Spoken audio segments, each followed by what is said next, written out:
మీకే మాటలు వచ్చు అనుకుంటున్నాం, మాకు మాటలతో పాటు చేతలు కూడా వచ్చు. కిషన్ రెడ్డి గారు 15 తారీఖు తర్వాత వడ్ల సేకరణ 75 లక్షల మెట్రిక్ టన్నులు అయిపోతాయి.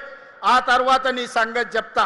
ఎట్లా కొనదో కేంద్ర ప్రభుత్వం, మొక్కలు ఎట్లా కొనరో, జొన్నలు ఎట్లా కొనరో, పొద్దుతిరుగుడు ఇత్తులు ఎట్లా కొనరో, మెట్రో రైలుకి ఎందుకు పైసలు ఇయ్యరో, రీజనల్ రింగ్ రోడ్డుకు ఎందుకు అనుమతి ఇవ్వరో, వరంగల్ ఎయిర్పోర్ట్ ఎట్లా రాదో, ఆదిలాబాద్ ఎయిర్పోర్ట్ ఎట్లా నిర్మించరో నీ సంగతి చెప్తా. పొలిమేర్లు కూడా దాటో కిషన్ రెడ్డి, నువ్వు అనుకుంటున్నావేమో.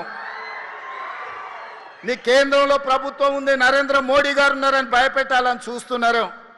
మర్యాద వరకు మర్యాద దాటితే మా సంగతి కూడా చూపిస్తాం. ఎవరికేం భయపడేది లేదు. గుండు అరగుండు ఎవరెవరో ఏమేమో మాట్లాడుతున్నారు, చూస్తున్న ఎట్లెట్లా మాట్లాడుతున్నారు. అందుకే మిత్రులారా, ఈనాడు మనం అభివృద్ధి కార్యక్రమాలను తీసుకొని ముందుకు వెళ్దాం. కేంద్ర రాష్ట్ర ప్రభుత్వాలను సత్సంబంధాలు పెట్టుకుందాం. మన అవసరాలు వారికి విజ్ఞప్తి చేద్దాం. మనకు కావాల్సిన అనుమతులు నిధులు తీసుకొచ్చుకుందాం. దేనికి మీరు సంపూర్ణంగా అండగా నిలబడాలి. మీరు అండగా నిలబడితే నాకు ధైర్యం ఉంటుంది. ఆ గుండె ధైర్యంతో కేంద్ర ప్రభుత్వంతో అన్ని రకాల నిధులు సాధిస్తా ఈ రాష్ట్రాన్ని నిర్మించుకుందాం. రంగారెడ్డి జిల్లా అభివృద్ధి జరిగితే తెలంగాణ రాష్ట్రం అభివృద్ధి జరిగినట్టే. ఇవాళ 60% ఆదాయం ఈ జిల్లా నుంచి వస్తుంది.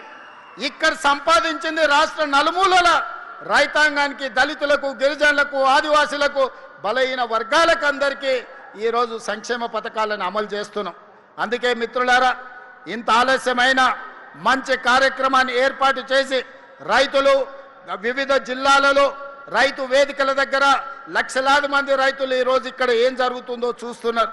రాష్ట్ర నలుమూలలు ఉండే రైతాంగానికి నేను విజ్ఞప్తి చేస్తున్నా, ఒడ్లు పండించడం ఒక్కటే కాదు, కూరగాయలు పండించండి, పండ్లు పండించండి, పాలకూర పండించండి, కొత్తిమీర మెద్దం కూర పండించండి.